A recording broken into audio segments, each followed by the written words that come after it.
తిరిగి BCN news కి స్వాగతం. యంగ్ టాలెంట్ ను ప్రోత్సహించేందుకు TFCC short film festival awards 2026 ను TFCC chairman doctor Pratani Ramakrishna Goud ప్రకటించారు. ఈ అవార్డ్స్ కు జ్యూరీ చైర్పర్సన్ గా నటి ఇంద్రజను నియమించారు. ఈ సందర్భంగా రామకృష్ణ గౌడ్ మాట్లాడుతూ జూన్ 13 వరకు ఉచితంగా ఎంట్రీలు స్వీకరిస్తామని, జూన్ 21న హైదరాబాద్ లో అవార్డుల ప్రధానోత్సవం జరగనుందని తెలియజేశారు. దాదాపు 30 కేటగిరీల్లో తొలి 5 విజేతలకు అవార్డులు అందజేస్తామని అన్నారు. మొదటి 3 స్థానాలకు నగదు బహుమతులు ఉంటాయని అన్నారు. ఈ అవార్డులు కొత్త ప్రతిభావంతులకు మంచి వేదికగా నిలుస్తాయని ఇంద్రజ చెప్పారు. తెలంగాణ ఫిలిం ఛాంబర్ ద్వారా టీఎఫ్సీసీ ద్వారా షార్ట్ ఫిలిం అవార్డ్స్ చేస్తున్నాము.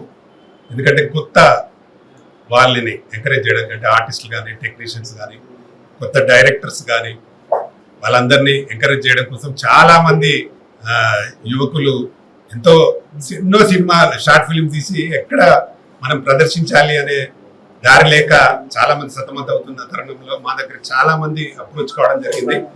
మా ఫిలిం ఛాంబర్లో వచ్చి అడగడం, డెఫినెట్గా మీరు చేస్తానని చెప్పి నా సినిమాని కూడా పక్కకు పెట్టి ముందు ఇది చేద్దామని ఫస్ట్ ఇది చేస్తున్నాము. ఒక్కడ కూడా ఎంట్రీ ఫీజు తీసుకోవట్లేదు. మా ఛాంబర్ నుండే ఓన్గా క్యాష్ ప్రైజ్ కానీ, అవార్డ్స్ కానీ సొంతంగా మా ఛాంబర్ నుంచి ఇస్తున్నాము. ఎక్కడ కూడా మేము డబ్బులు వసూలు చేయొద్దని మేము ఎవరు కూడా షార్ట్ ఫిల్మ్ ఎంట్రీ ఫీజు లేదు. ఎవరైనా డైరెక్ట్గా వచ్చి చేయొచ్చు. అలాగే లేదంటే మాకు పోస్ట్ ద్వారా కూడా పంపొచ్చు అనేది లాస్ట్ డేట్ ఏమో 13 అని పెట్టుకున్నాము. దానికి ముఖ్యంగా దీన్ని చూసి మేడం గారు బాగా స్పందించారు. ఒక మంచి కాజ్ ఉంది, ఇట్లాంటివి చేస్తున్నారనే దాని మీద మేము మేడం గారిని జ్యూరీ కమిటీ చైర్మన్గా వేయాలని అనుకున్నాము.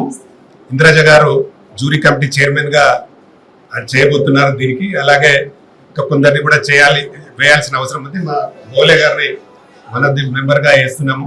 ఎందుకంటే చాలా వచ్చున్నాయి. ఒక 5 కమిటీ వేసి వాళ్ళు తీసుకున్న డిసిషన్ ప్రకారమే మేము ఛాంబర్ ద్వారా అనౌన్స్ చేసి 21 జూన్ ప్రసాద్ ల్యాబ్ లో అవార్డ్స్ చేస్తున్నాము. ఫస్ట్, సెకండ్, థర్డ్ మూడింటికేమో క్యాష్ ప్రైజ్ ఇస్తున్నాము. అలాగే అవార్డు కూడా ఇస్తున్నాము. అలాగే 5 ప్రైజులు అంటే ఫస్ట్, సెకండ్, థర్డ్, 5th వరకు కూడా ఇస్తున్నాము. ఎందుకంటే ఎక్కువ మంది అప్లై చేస్తా ఉన్నారు షార్ట్ ఫిలిమ్స్. దాదాపు అందరికీ ఏదో ఒక జరగాలి అనే దాని మీద చేయాలి అనే ఉద్దేశంగా చేస్తున్నాము. మంచి అంటే వాళ్ళు ఏదైనా కంటెంట్ తీసుకొని ఈ షార్ట్ ఫిల్మ్ దానికి జ్యూరీ చైర్మన్ గా చేసినందుకు నేను ఆయనతో చెప్పింది ఒకే ఒక మాట, చాలా మంచి పని చేస్తున్నారండి. నిజంగా చాలా మందికి అవకాశం కావాలి, దాన్ని ప్రదర్శించడానికి ఒక సరైన వేదిక కూడా కావాలి. టిఎఫ్సిసి అనేది నిజంగా ఆ సంస్థ కంటే ఒక వాల్యూ ఉంది, ఒక ప్లేస్ ఉంది. మనం యూట్యూబ్ లో పెట్టొచ్చు, మనకంటూ ఓన్ గా ఒక బ్లాగ్ చేసుకొని పెట్టొచ్చు.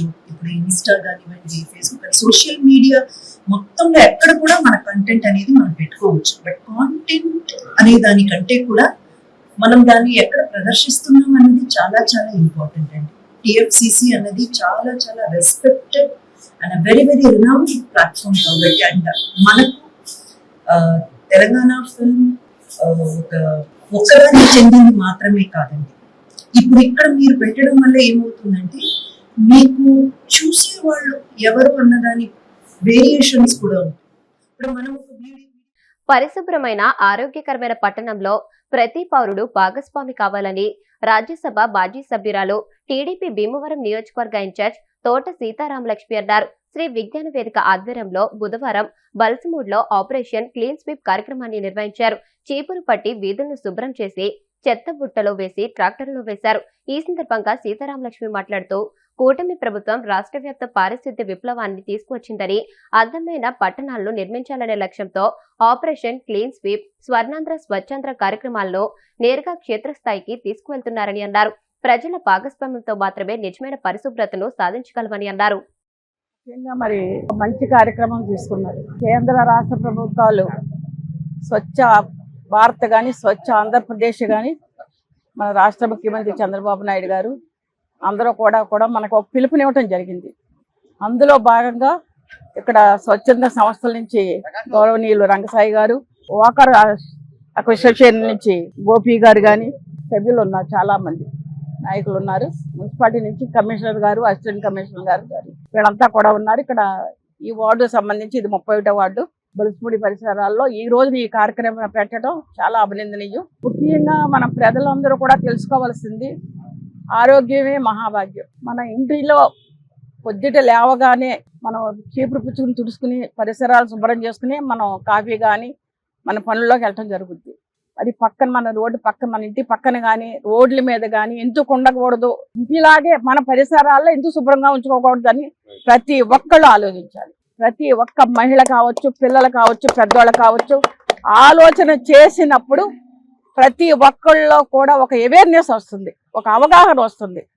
మన ఇంటిలో ఎంత శుభ్రంగా ఉంచుకుంటున్నాం కదా, మున్సిపాలిటీ నీళ్లు బాగోలేదని కాస్ట్లీ మరీ తాగుతాం మనం. కానీ మనం బయటకు వచ్చేటప్పటికి మన చుట్టుపక్కల పట్టించుకోలేం, ఏదన్నా తిని రోడ్ల మీద పడేస్తుంటాం.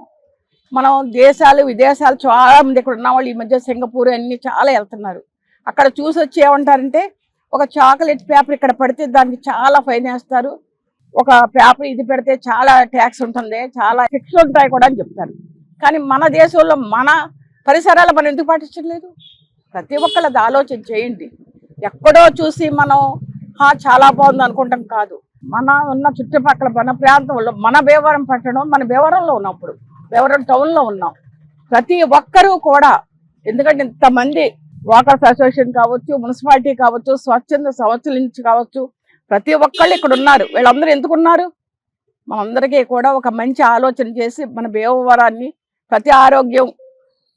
ప్రతి వ్యక్తికి కూడా ఆరోగ్యంగా ఉండాలి, పరిసరాలు బాగుండాలి, మన భీమవరం పట్టణం కూడా స్వచ్ఛందంగా చాలా చక్కగా వేగా ఉండాలనేది ఒక ఆలోచన చేసి రోడ్ల మీదకి వచ్చి ప్రతి వార్డులో ఉన్న నాయకులను మమేకం చేసి వాళ్ళ ద్వారా ఒక మెసేజ్ ఇచ్చి ప్రతి ఒక్కళ్ళు ఒక అవగాహన కల్పించాలని వీళ్ళంతా దాదాపుగా నాకు తెలిసి దాదాపుగా 25 రోజుల నుంచి మొదలుపెట్టి మళ్ళీ అంటే నెల 2 నెలలు తీసుకుంటున్నారు. మీరు అలా దాంతో ఆపవసరం లేదు.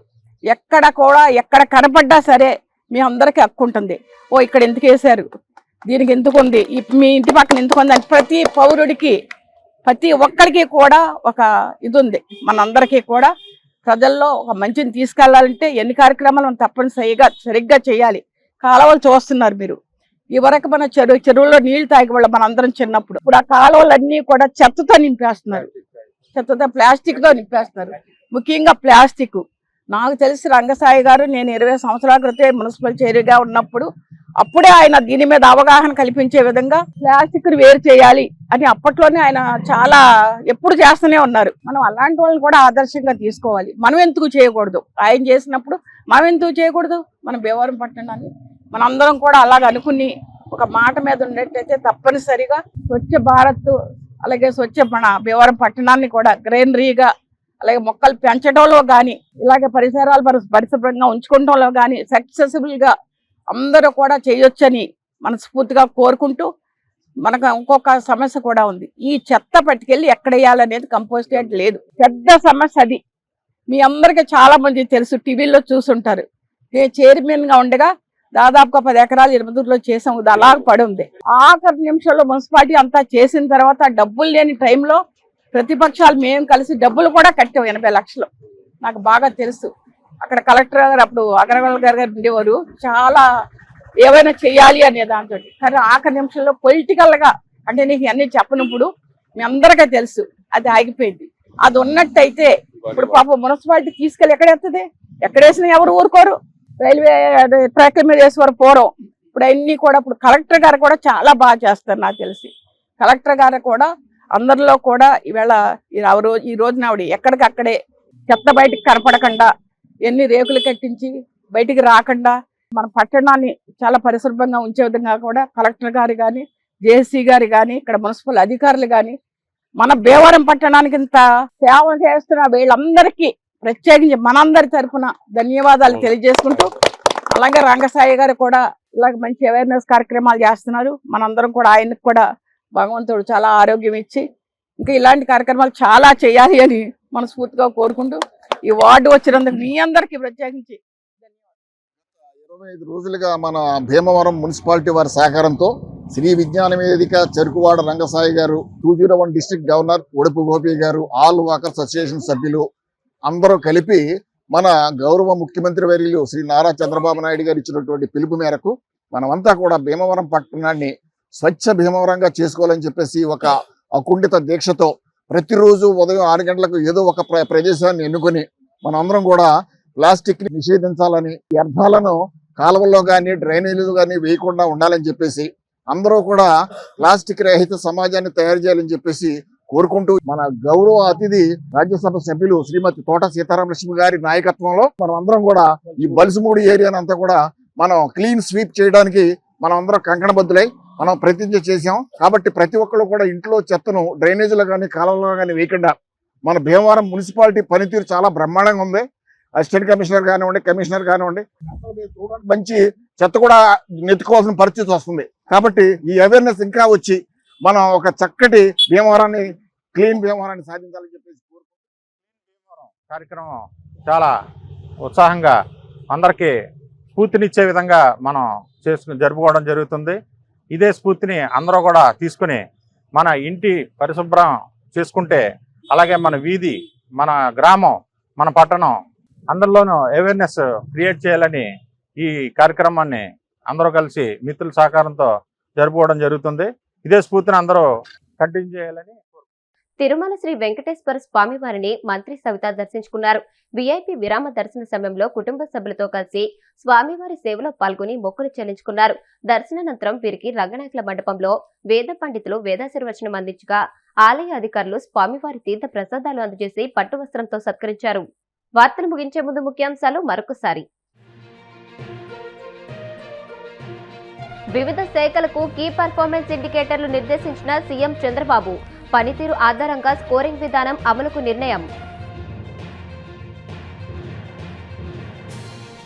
దొంగ ఓట్ల నమోదుకు ఆస్కారం లేకుండా అర్హత ఉన్న ప్రతి ఒక్కరికి ఓటు హక్కు కల్పించే బాధ్యతను కార్యకర్తలు, అధికారులు తీసుకోవాలి.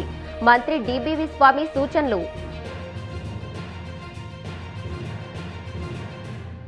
విశాఖ స్టీల్ ప్లాంట్ ప్రమాద బాధిత కుటుంబాలకు, కార్మిక సంఘాలకు మంత్రి లోకేష్ క్షమాపణలు చెప్పాలి. వైసీపీ అధికార ప్రతినిధి వంగవీటి నరేంద్ర డిమాండ్.